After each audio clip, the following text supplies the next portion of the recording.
தம்பி, சொல்லுங்க அங்கிள். புதுசாக வீடு குடி வந்திருக்கிறேன். பால் காய்ச்சினேன், கொடுத்துட்டு போகலான்னு வந்தேன். எந்த வீடு? பக்கத்து வீடுப்பா. பக்கத்து? தப்பு பண்ணிட்டீங்களே அங்கிள். என்னம்மா சொல்கிற? அங்கிள், ஒரு மாசத்துல அந்த வீடை ஜப்தி பண்ண போறதா கேள்விப்பட்டேன்.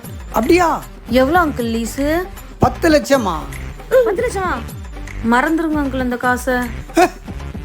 அந்த வீட்டை ஒரு நாய் வளர்க்குறாங்க. இது வரைக்கும் 40 பேர் கச்சிருக்கேன் அங்கிள். 40 பேரா நாய் கச்சிருக்கா? வீட்டில் சாமா அவர்களோட சத்தெல்லாம் கேட்குது அங்கிள்.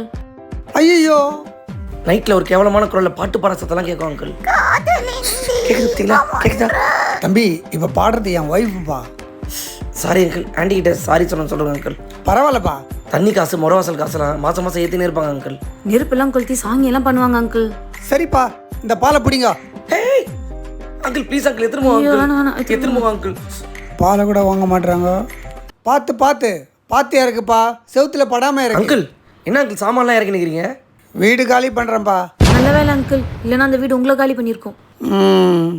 வேற எந்த வீட்டுக்கு அங்கிள் குடி போக போறீங்க? பக்கத்து தெருவில் 3வது வீடு போகிறேன்ப்பா. மளிகை கடைக்கார வீடா? ஆமாம்ப்பா.